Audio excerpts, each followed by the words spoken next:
Hello and welcome to March 4th, 2016.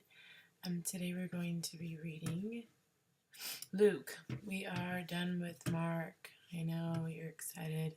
I don't know if you are, but we are in Luke. The verse of the day according to BibleGateway.com is, "These commandments that I give to you today are to be on your hearts. Impress them on your children. Talk about them when you sit at home and when you walk along the road, when you lie down and when you get up."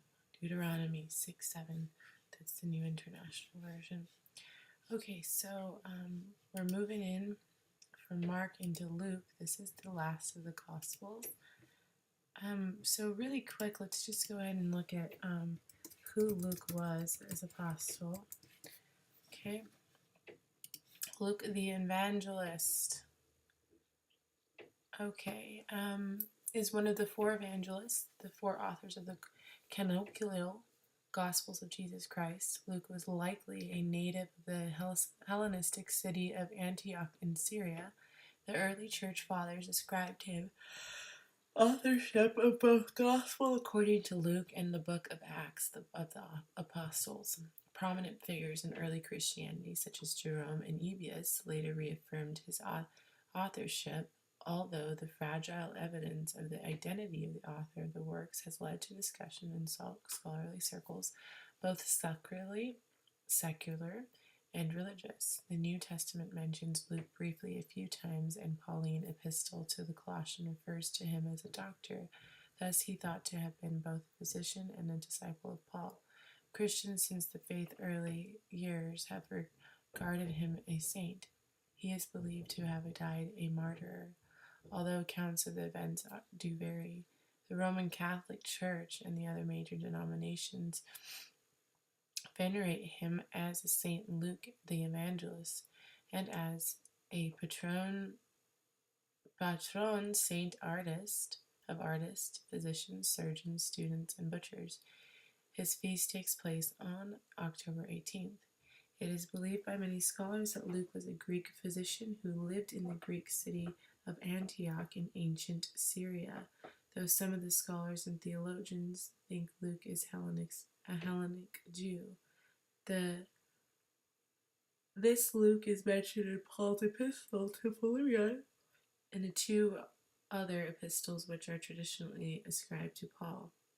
His earliest notice in Paul's epistle to Vladimir, he also mentioned Colossians 4:14 and 2 Timothy 4:11, two works commonly ascribed by Paul. The next earliest account of Luke in the Marcionite prologue of the Gospel of Luke, a document once that thought to date to the 2nd century, but which has more recently been dated to the later the 4th century. Helmut Kioster, however, claims the following part, the only preserved of the original Greek, may have been composed in the late 6th century. Okay.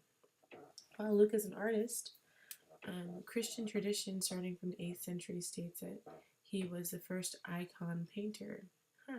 He's said to have painted pictures of the Virgin Mary and Child, in particular Hodrodia, image of Constantinople, now lost. Starting from the 11th century, a number of painted images were venerated as in autograph works, including, for example, the Black Madonna of Chakria and Our Lady Vladimir. He is also said to have painted Saints Peter and Paul and have illustrated a gospel book with a full cycle of miniatures. That's pretty cool. Alright, so Mr. Luke, we're moving on in. First, this is the introduction.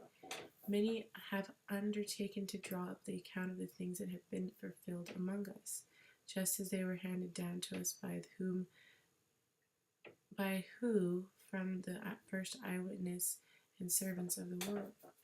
With this in mind, since I myself have carefully investigated everything from the beginning, I too decide to write an orderly account for you, most excellent Theophilus, so that you may know the certainty of the things you have been taught. In the time of Herod, king of Judea, there was a priest named Zechariah, who belonged to the priestly division of Abijah.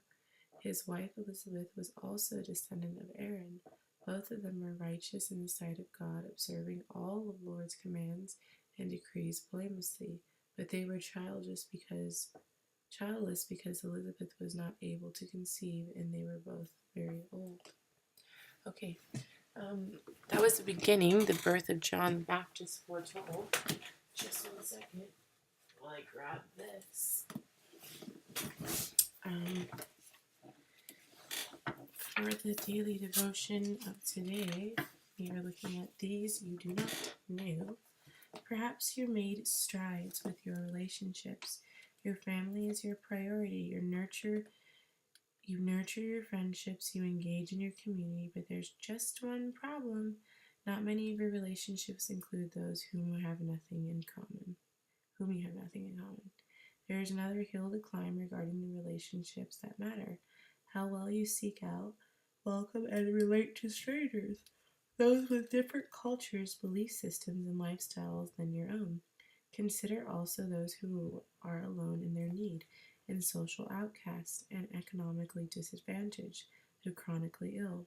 By honoring the different viewpoints and circumstances of another, you will discover you have more in common than you realize. The need for humility in what you believe to rise to forefront, so you can find unity amid your differences. Relationship is a currency that matters. Spend some of those dollars on people you don't know.